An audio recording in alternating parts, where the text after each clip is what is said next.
प्यारे बच्चों, हिमाचल की लोक संस्कृति और योग की कक्षा में आपका स्वागत है। आज हम कक्षा छठी का अध्याय 10 योग के आसन पाठ का भाग 1 पढ़ेंगे। बच्चों, आप अपनी किताब निकाल लें और वीडियो के साथ साथ किताब में भी देखते रहें। शिक्षक कह रहे हैं, बच्चों, कल आपने योगी जी से कई आसन सीखे। उन्होंने आपको योग से जुड़ी कई सावधानियां भी बताई थी। क्या आपको बातें याद हैं? तो शिक्षक कह रहे हैं कि आपने कल योगी जी से कुछ आसन सीखे थे और उन्होंने कुछ सावधानियां भी बताई थी। क्या आपको याद हैं? तो विद्यार्थी कह रहे हैं, हाँ गुरुजी, उन्होंने हमें समझाया था कि योगासन करने से पूर्व सोच कर्म से निवृत्त होना जरूरी है। खाली पेट ही आसन करें। क्या इसके अलावा भी योगासन करने से जुड़ी और सावधानियां व नियम हैं? तो विद्यार्थी बच्चे कह रहे हैं कि हाँ गुरुजी, हमें याद है। उन्होंने हमें बताया था कि योगासन करने से पहले हमें सोच कर्म से निवृत्त हो जाना चाहिए और खाली पेट ही आसन करने चाहिए। क्या इसके अलावा भी योगासन करने के लिए सावधानियां व नियम हैं? तो आप हमें बताएं। तो शिक्षक कह रहे हैं, हाँ प्यारे बच्चों, योगासन करते हुए बातचीत न करें। तो शिक्षक बोल रहे हैं कि जब आपने योग करना है, आसन करने हैं, तो आपस में बातें नहीं करनी हैं। और नाक से ही सांस ले और छोड़ें। और नाक से ही सांस लेनी है और छोड़नी है। कोई भी आसन झटका देकर नहीं करना चाहिए। जब आसन करना है तो झटका नहीं देना है। शरीर में एकदम जल्दी से झटका देकर कोई भी आसन नहीं करना है, नहीं तो शरीर को नुकसान पहुंच सकता है। प्रयास करें कि हर आसन के पश्चात सब आसन भी किया जाए।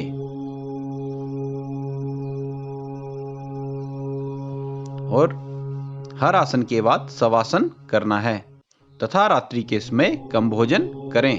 और रात के समय हमें कम भोजन करना चाहिए। विद्यार्थी कह रहे हैं, क्या योगासन करने के लिए भोजन संबंधी भी नियम हैं? तो विद्यार्थी पूछ रहा है कि जब योग करते हैं या योग करना चाहिए तो हमें क्या भोजन के संबंधित भी नियम अपनाने चाहिए? तो शिक्षक कह रहे हैं, हाँ, योगाभ्यास करने वाले व्यक्तियों को संतुलित आहार लेना चाहिए, जिसमें फल, हरी सब्जियां, सलाद आदि हों। शिक्षक कह रहे हैं कि जब योग करते हैं या योग करने वाले जो व्यक्ति हैं, उन्हें संतुलित आहार लेना चाहिए, जैसे कि फल, हरी सब्जियां, सलाद इत्यादि। योगाभ्यास के लिए किसी योग के ज्ञाता से जानकारी प्राप्त करते हुए ही उसके निरीक्षण में यह अभ्यास करना चाहिए कि योग जब हमें करना है तो कोई जानकार उसका होना चाहिए, कोई उसका ज्ञाता होना चाहिए और उसके सामने ही योग के अभ्यास करने चाहिए। योग करने का स्थान समतल, स्वच्छ एवं हवादार होना चाहिए। तो विद्यार्थी कह रहा है, गुरुजी, हम पाठशाला में कब योगासन करें? हम तो घर से खाना खाकर ही स्कूल आते हैं। तो एक बच्चा पूछ रहा है कि हम योगासन कब करें? हम जब घर से आते हैं तब हम खाना खाकर स्कूल आते हैं। तो शिक्षक कह रहे हैं, बच्चों, आप जो आसन यहाँ सीखते हैं, प्रातः नाश्ते से पूर्व उनका अभ्यास कर सकते हैं। तो शिक्षक कह रहे हैं कि जो आप विद्यालय में आसन सीखते हैं वह घर में नाश्ते से पहले उनका अभ्यास करें। उन्हें आप घर में ही नाश्ते से पहले पाठशाला में आप तीसरे या चौथे कालांश पीरियड में इसका प्रशिक्षण यहाँ प्राप्त कर सकते हैं। और अगर यहाँ विद्यालय में आपको ये आसन करने हैं तो चौथे या पांचवें कालांश में, यहाँ पे बोल रहा है तीसरे या चौथे कालांश में इसका प्रशिक्षण आप यहाँ प्राप्त कर सकते हैं, तो यहाँ भी आप तीसरे या चौथे कालांश में इसको कर सकते हैं। यद्यपि समय की उपलब्धता न होने पर 8वें या 9वें कालांश में भी योगासन सीखकर इनका अभ्यास कर सकते हैं। इसके अलावा आप 8वें या 9वें कालांश में भी विद्यालय में योगासन सीख सकते हैं और इनका अभ्यास कर सकते हैं। तो विद्यालय में आप कब कर सकते हैं बच्चों? तीसरे या चौथे कालांश में, तीसरे या चौथे पीरियड में, या 8वें या 9वें पीरियड में आप यहाँ विद्यालय में योगासन कर सकते हैं। एक विद्यार्थी कह रहा है, मगर गुरुजी कल रात मेरी माँ बीमार थी, हम सारी रात अस्पताल में रहे, इस कारण मैं सो नहीं पाया, मेरा मन अशांत है तथा थकान महसूस हो रही है, मैंने जीन्स पहन रखी है।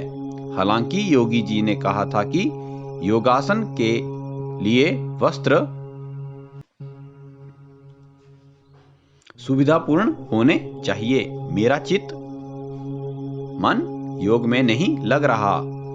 तो एक बच्चा कह रहा है कि मेरी माँ बीमार थी और हम अस्पताल में रात को रहे और मेरी नींद जो है पूरी नहीं हुई है और मेरे को थकान भी महसूस हो रही है और मैंने अभी जीन्स पहन रखी है, तो क्या मुझे अभी योग करना चाहिए या नहीं करना चाहिए?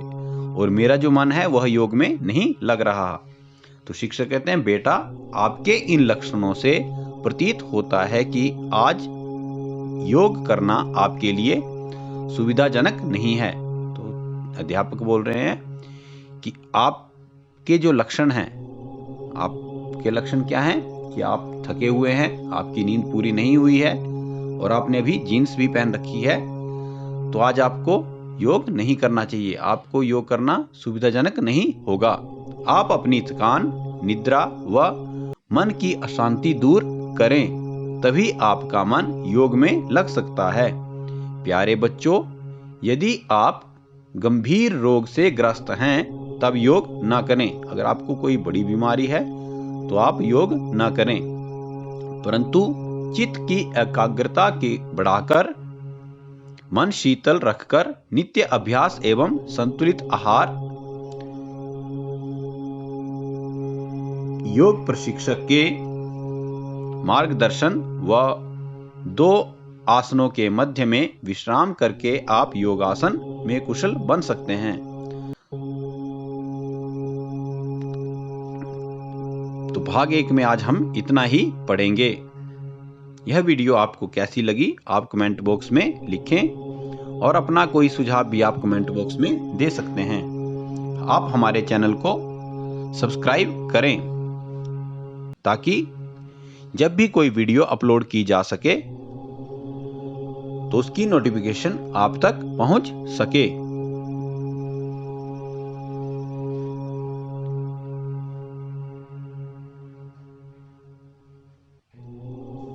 धन्यवाद।